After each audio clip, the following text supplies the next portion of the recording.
Hey everybody, welcome back to Gideon Stuff. I just got done recording 2 videos and I'm recording a third. Man, I'm on a roll with content lately. Let's keep this energy going. Let's keep up the momentum. After my little break and pause on content making, it's good to be back in it. I think going to Blade Show actually revitalized my commitment to the channel and my love of creating content. Not that I ever was like, oh, I'm just so burned out. I don't want to do content anymore. Oh, the EDC world sucks. Oh, YouTube sucks. Oh, I hate everything. No, I never went through that. But, life gets busy. Shit happens. And sometimes things get pushed to the back. And sometimes when things get pushed to the back burner, you start feeling, a lack of motivation, not because it's something that you have lost enjoyment in, but because, for me at least, I sometimes feel like, oh my gosh, like, I'm getting behind on this. I'm letting people down. It makes me feel bad. And then when I'm in a bad mood, I don't feel like making content. I'm like, oh, because I feel like my content's trash if I'm not happy. So, yeah, anyways. Today, we're doing first impressions of a Benchmade knife. Now, this is the very first impressions that I've ever done on a Benchmade knife. And this is a Benchmade Barrage. The reason this is the very first impressions on a Benchmade knife is because I don't buy Benchmades, typically. And I did not buy this one either. I found this one at Great Sand Dunes National Park. It had fallen out of some poor soul's pocket. And I stumbled across it buried in the sand. And my friend Janelle cleaned it up a little bit there at the sand dunes. While we were hiking the rest of the day, I was just kind of tapping it out, getting all the sand out of there. And it's back in working order. That's going to be a big part of this first impressions video. I wasn't going to make a first impressions video on this knife. I made a couple of shorts and I was like, yeah, we'll just leave it at that. And I was like, why? Make a first impressions because you're going to review the damn thing. So let's do this. Let's review it. Just because you found it abandoned, sad, and alone in a national park doesn't mean that it doesn't deserve a long form first impressions video. So it's going to get a long-form first impressions video. So yes, this is a Benchmade Barrage, and I think this is actually an older version. In fact, I was going to look that up before I started recording this video, but I just got so excited that I just hit record. So let's get the old library pulled up here, and bear with me. See, I said that in another video that you guys are going to be seeing in the future. I recorded a video 2 videos ago that you guys aren't going to be seeing until like next week. It's about some Ozark Trail knives, and in that video I said bear with me while I paused the video and did something else, and I realized, oh, if I pause the video then you guys don't have to bear with me because it's just an instantaneous I was gone and then I was back. So this time we're gonna make you guys bear with me.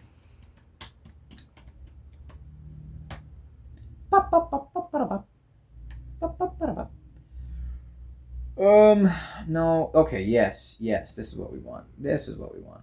So I think this might be an older Barrage. It's 154 cm, Tonto compound grind, and to me, it seems like a little bit of an older Benchmade. So here I am on Benchmade's site. Win a custom knife. Oh my gosh. Oh, fine, whatever. We'll put on we'll sign up. Oh my gosh, Benchmade. I just want to look at your knives. Ugh. What? What quiz? Take the quiz? What on God's green earth is this? Oh my gosh. Okay, you know what? We're taking a little bit of a... I just got a text from Benchmade. Go away. I just wanted to check the Benchmade site and... Okay. All right. Let's take the little Benchmade quiz. Look at this. Okay. Let's take a little Benchmade quiz. What will you do with your knife? Hunt, fish, camp/backpack, keep it on me, everyday carry, professional use. You got a picture of I think he's supposed to be a soldier. He doesn't have any kind of... Just in camouflage with a backpack. He's got an AR-15. He doesn't have any kind of like insignia or markings on him. Cooking or other. Let's do camp/backpack. I do a lot of that. On your trips, how do you use your knife? Around the campfire, in the field, in the garage, before or after the trip? In the field. Oh, I guess I could select multiple. Yeah, let's do around the campfire and in the field and in the garage before or after the trip. Frick it. When I do my backpacking trips, it's basically an EDC knife. I mean, I do backpacking enough. Which style of blade excites you? A fixed blade, an assisted, an automatic, or a manual opening? Let's go with a manual opening. Oh my gosh.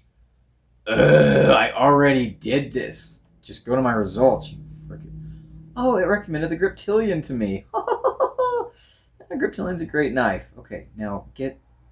Can I go back to... Oh my goodness. I want to see the Barrage. Just bring me to the Barrage. I'm getting like actually pissed off right now, guys. Well, why did it... Oh my goodness. This site is what is this? What is this? Okay. Good shit. Okay, here's the knife, the Barrage in black Valox. Is that what they call this plastic? Valox? Why? Oh, just call it plastic. I'm tired of these names. Grivery. Valox. What's the one that Spyderco uses? I don't even know. Grivery. Let's see. Grivery. I don't know. What's the difference between all these? Plastic. Just call it plastic. I know we can't use the term plastic in our tactical conversations, but it's just freaking plastic. Okay. Yeah, so this is a knife in 154 cm. So I don't think this is an older model. They're still currently making this. So yeah, this is exactly the knife that I have right now. Okay. Perfect size and weight, and the blade is very durable and sharp. From Tyler R. All right, Tyler R. Mucho gracias. Okay. Goodness gracious, that was like... I'm kind of glad I didn't just pause the video and then come back, because I wanted you guys to see that frustration. All I wanted to know was whether or not this was a current version of the Barrage that's being made, because I think they've been making this knife for like the last 2,000 years or something. All I wanted to do was see if this was still in production. That's all I wanted. And do you see what happened? I think the biggest mistake I made was going to Benchmade's site. That's on me. I should have just gone to like literally anywhere else, but I didn't. I gotta find out what Valox is. Like, what's the difference between all these different things? Valox is a brand name for a family of thermoplastic resins, primarily made from polybutylene terephthalate,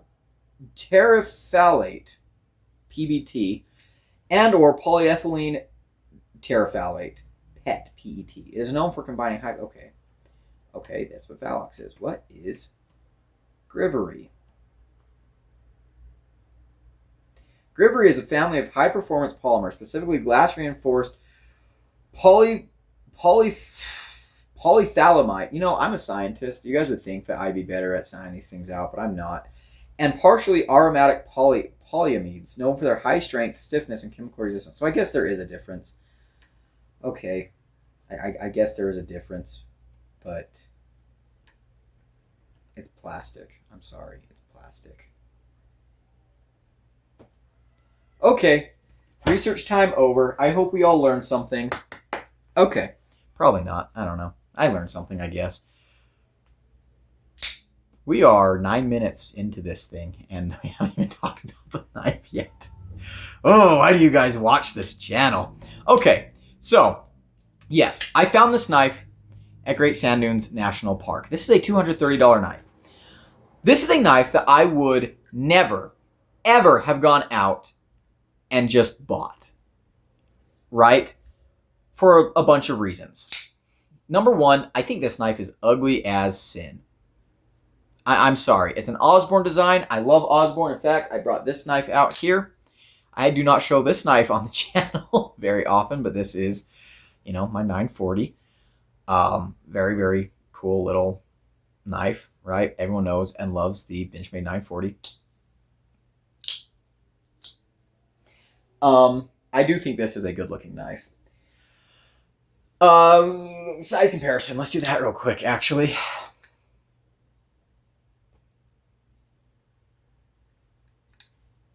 There we go. I would not go out and buy this knife because I think it's ugly as sin. And also, it's assisted, which I don't hate assisted knives. They're just not my go-to. It's 154 cm and plastic. I think that that's like overpriced. This just isn't really my style. But for $3.99, picking it up out of the sand, I'm going to give it a shot. And I'm kind of glad that I found this knife because it lets me broaden my horizons. Now, this is definitely a very tactical type of knife. You know, I think this is aimed at maybe law enforcement, special operators, things like that. But there are some things about this knife that are actually really, really impressing me. I've already filmed my 3 days in. In fact, today was my 3 days in of carrying this knife. And there are some things I do like. It is a tank, but I don't really mind it that much. And honestly, it could be a lot heavier. The plastic does bring down the weight quite a bit. Ugh, it just sounds weird. Another thing that I'm not a huge fan of is the combo edge. That's another reason I would not have bought this knife, but we'll get into that here in a little bit. I am impressed with the build quality and the durability of this knife. This thing was absolutely just gunked up with sand. Like, it was everywhere. And after I found the knife, Janelle spent some time cleaning out most of the sand. The knife couldn't even really open at first, so she cleaned it out a little bit until we could like get the blade open. We had to like open it manually. She kept cleaning until we could get the blade to open and close. And then like we got to the point where like you would hit the thumb stud and the blade would rocket out because it is assisted. And then I had to kind of finagle it to get the blade closed because pulling the lock back would interact with a lot of sand that's still in there. The safety mechanism was stuck. But she cleaned it out really well for the most part. And then as we were walking, I was just kind of tapping it on my hand. I'd flick it open, give it a little shake, close it. And by that night, it was a fully functional knife. It was working 100% perfectly. I was afraid that I'd have to take it home and like take it apart and an assisted axis lock is going to be awful. But no. And there is still some sand in here. I can hear it crunching around. I will probably take this knife apart at some point and give it a thorough cleaning. But it's a functional knife again. And I've got to respect the durability. I've got to respect the build quality of that because I don't know how long this knife had been sitting out there.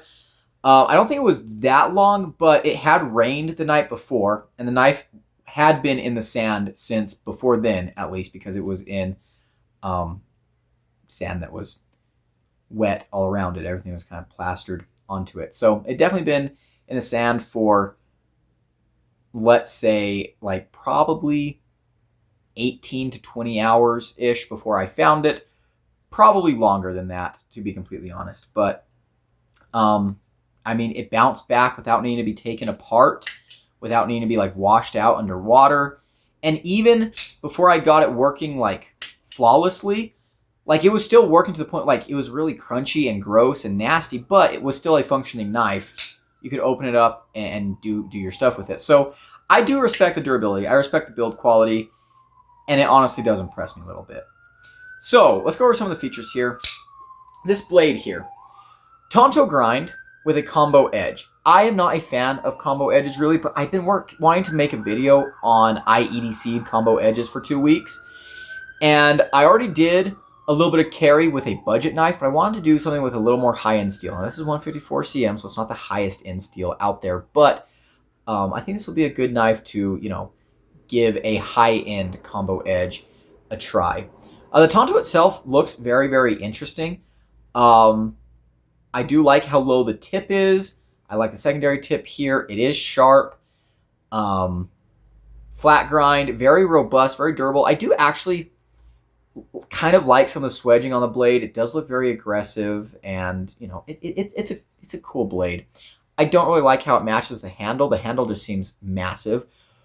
But speaking of that handle, this knife is like super, super comfortable. I do not feel a clip at all. I can tell a lot of thought went into designing the ergos on this knife. Back here, This works really well. I can see this grip being, very popular with the pokey people. A hammer grip is great. This kind of grip. I mean, the knife is thick. That's a chonker, but it fits in the hand really, really well. These little grooves back here that kind of make the handle look like a turd, they fall in a good spot. I've talked about this before. You guys can see I've still got a lot of room on this handle. I do not have the biggest hands. I've got kind of weird hands. I've got regular, like, man-sized palms, but then, as you can see, I have, like, very short, skinny girl fingers. This knife works really well in my hand, and I think this would work really well in a lot of people's hands, no matter your hand size. That's kind of hard to do, to make a knife that feels good in small hands and big hands, especially if you're going to commit to having a large handle. But this knife does it. And again, I respect that. Pocket clip is, Benchmade standard penis clip. It is reversible, which is awesome. I do need to tighten the clip up. It is a little bit loose. But in fact, I can do that right now because I've got a T6 here with me. So let's just do that and not be lazy. All fixed. The blade is slightly off center. I don't know if that's a result of sitting in the sand. And there's like some gapping back here because of all the sand in the scales. The scale's gapping a little bit.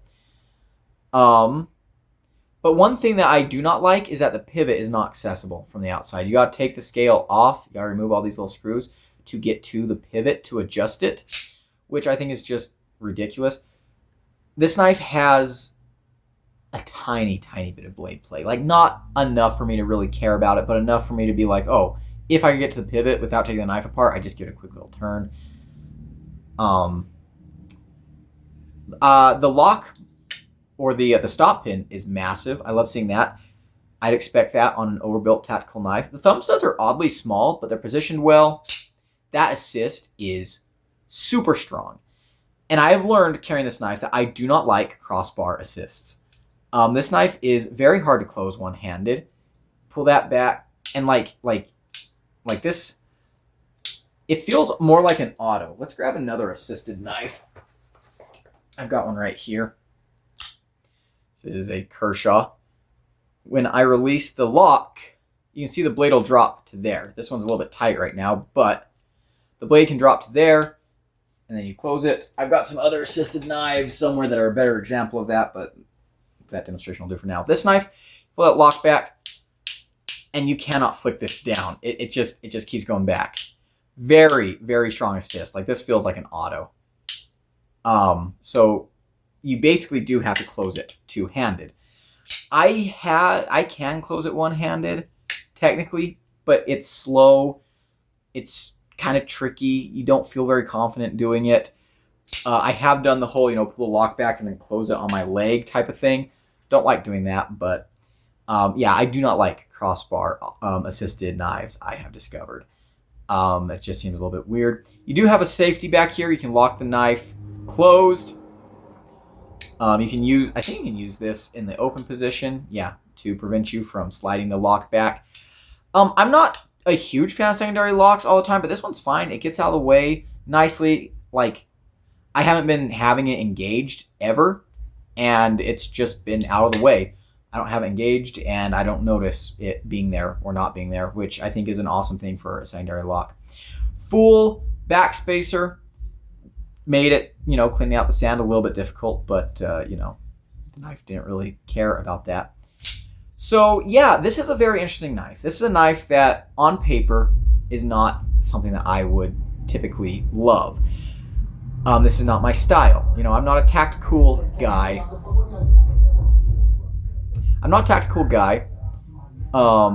But I'm glad that I have this knife now. I'm glad that I can put it through its paces because it's always good to experience new things. And this is the type of new thing that I would want to experience, step outside my comfort zone, make some different kind of content for the channel, maybe, test a knife that I wouldn't otherwise test. Just, I wouldn't spend $230 to do it. So, finding one out in the sand was serendipitous, I suppose. So, I'm really looking forward to carrying this knife. Again, I've been carrying this knife for 3 days straight at this point. I've been enjoying it, to be completely honest. I wouldn't say this is like, when I'm done with the review on this, I don't think I'm going to like go back and carry this knife a lot, but I have enjoyed my experience with it so far just because it is different. And I feel like I'm like trying something new, and I am. I've never had an assisted Benchmade before. I have never reviewed a Benchmade on the channel before. This will be really, really fun. So I'm looking forward to this experience. I really am. And the knife itself, overpriced for sure. Tactical for sure. A lot of features that I don't like. A lot of features that probably some of you don't like. But I cannot deny that it's well built.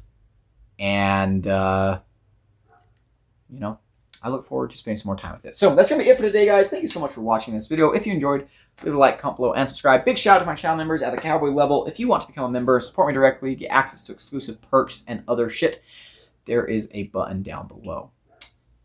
I've been Gideon, and I'll see the rest. And I messed up my outro. Okay, let's. Okay. If you enjoyed the video, leave a like, comment below, and subscribe. I've been Gideon, and I'll see you in the next one. Adios.